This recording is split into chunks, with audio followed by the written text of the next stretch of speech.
Hi. Take 10 welcoming Stephen Martin from ISAAP for this particular episode. And just to recap on the idea behind Take 10, it's to present the person behind the profile, the person and the business behind the LinkedIn profile, let's say, to use it as a bit of an icebreaker, to encourage communication, and from that communication comes hopefully business. So I'll over to you, Stephen, to introduce yourself and your company briefly right now, because then we'll come back later on. But yeah, over to you. Hi, Richard. Long time no speak. It must be at least 20 seconds since we last spoke. Yep, I'm Steve Martin. I am the owner, proprietor, whatever you will, of ISAAP, the International Serviced Accommodation Accreditation process. Even I have to think about that. It gets me every time. We've been doing what we do now for 8 years as ISAAP, and another 2 years before that as part of the ASAP entity. So here we are providing accreditation schemes for any company operating in the corporate housing and service department sector of the hospitality industry. Perfect. Thanks, Stephen, for the introduction there. I did actually put that. There you go. So that's the long version of ISAP that's on the screen now. I can't see that. So yeah, right. Let's dive into the questions and answers, either ors, the fun bit of the broadcast, if you like, and hopefully the rest isn't, is just as fun. But yeah, pool or sea, Stephen? What do you prefer, pool or sea? Straight in with the tough questions. It's got to be sea for me. I've always lived by the sea, and must be something about the salt. I like it. I just like the whole thing about the sea air. If I'm inland in the middle of summer and it's a nice day, then I get all agitated. I need to be by the sea. So I'm definitely a sea person. No pool for me.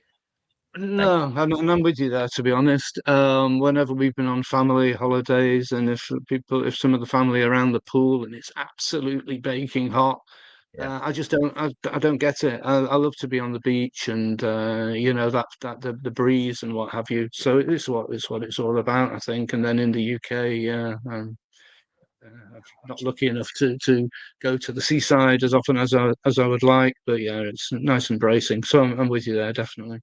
I've just had a mental vision, though, Richard, of you on the beach. Can we move on? Not pleasant. Yeah, not pleasant. Either glowing white or glowing red. But then again, I think in some parts of Europe we're known as langustos, aren't we? So the red lobsters. Brits, yeah, Brits. And I think other countries call us something about like fluorescent lights. I think that one came from Tunisia. Yeah, so we're either white or we're red. Talking about colours, red or blue? Oh, it's always blue. I didn't even miss a nanosecond on that answer. Everything is blue. What Red shade of blue, though? What blue? Chelsea blue mostly, but can I? And anything similar to that. Yeah, it's always been the way with me. Even from a kid, I couldn't do red. I don't know why. And all my life choices since then have been based on blue. I'm very simplistic, but there you go. If it's blue, it's good. 100%. I was speaking to somebody the other day. For me, it goes as far as actually you buy those packs of 4 socks from Tesco or somewhere. I will never wear the red ones. Any red. I'm no kidding. It's inbuilt from childhood.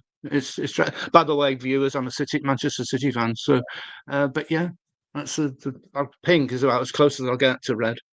I have to say on the red Man City blue thing, I've always been blue for everything, as I did say.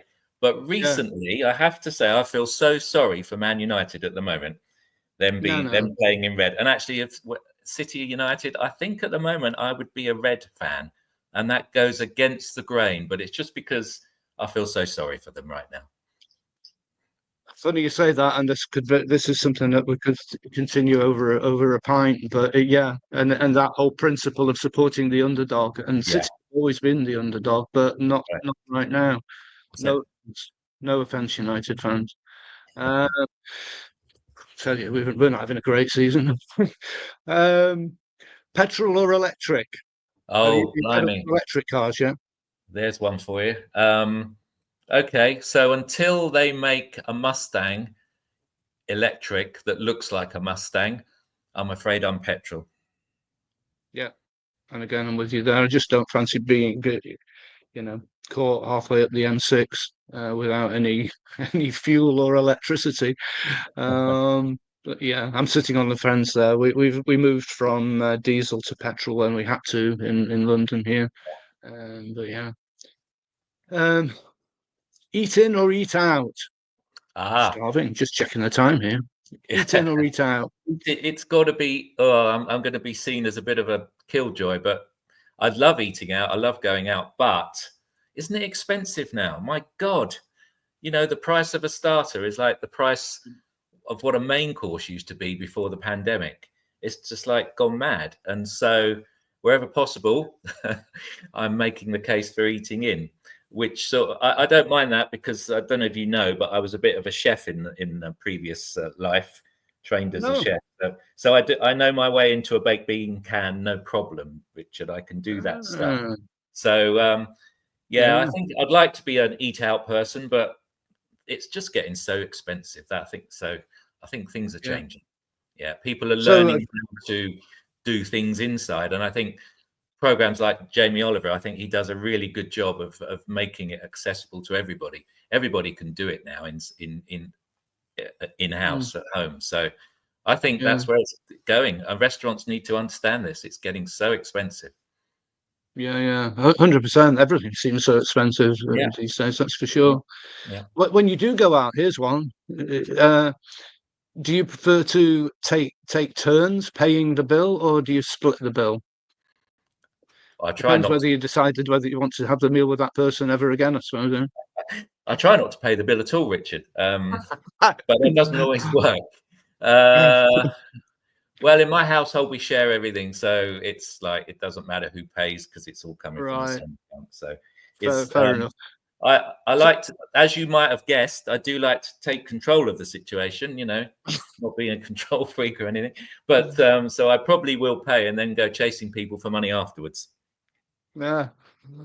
Money. Talking of that, then,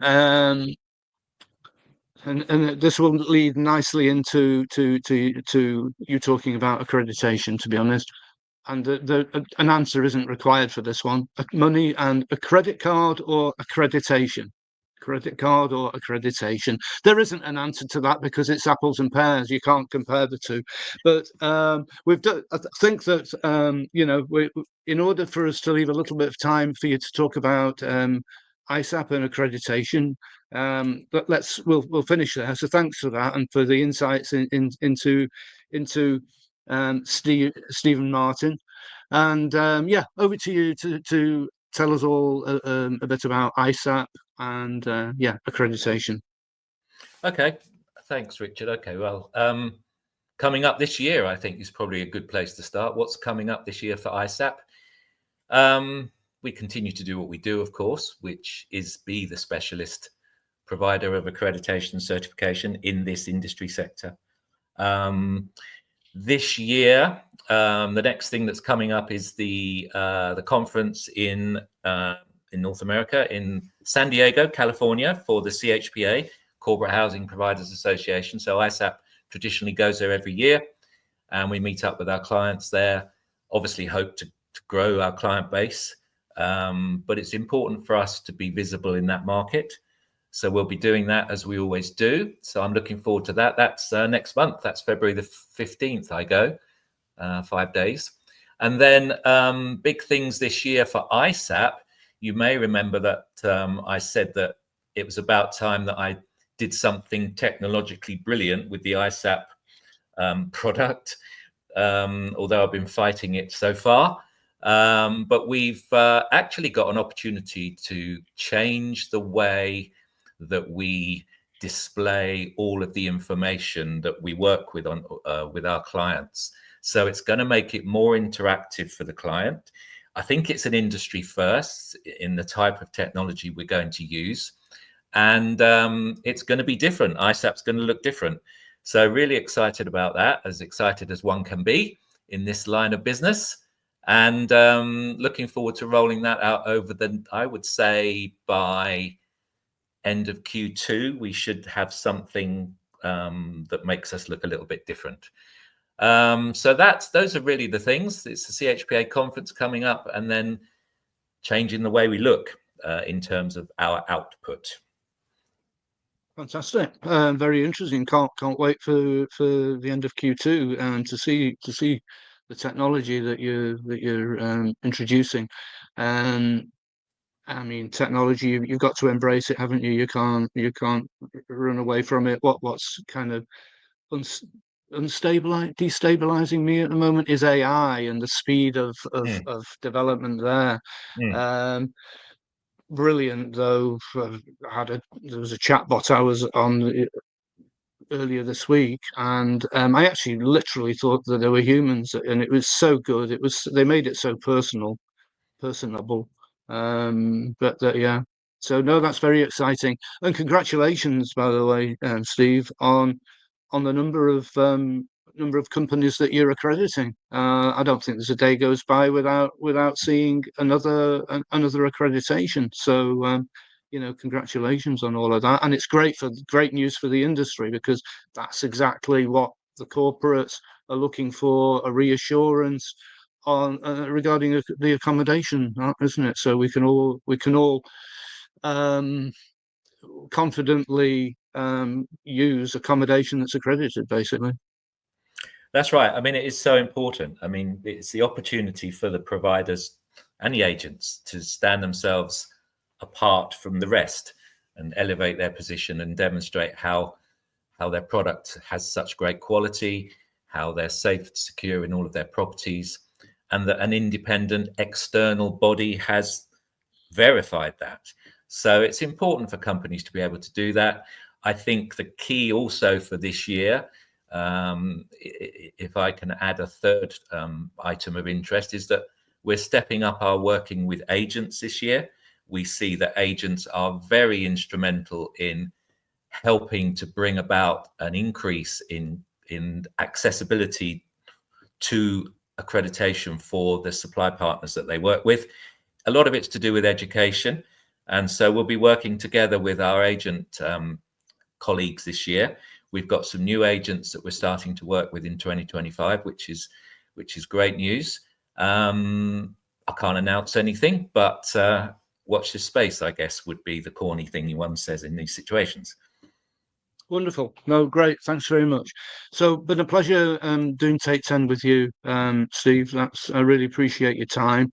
In terms of viewers, please contact Steve if you have any questions regarding accreditation. Have a look at the details on the website there. And yeah, we'll finish this recording now. But thanks very much, Steve, and I'll see you soon. Thank you, Richard. It's been a great 10 minutes. Probably one of the best 10 minutes of my life. Fantastic.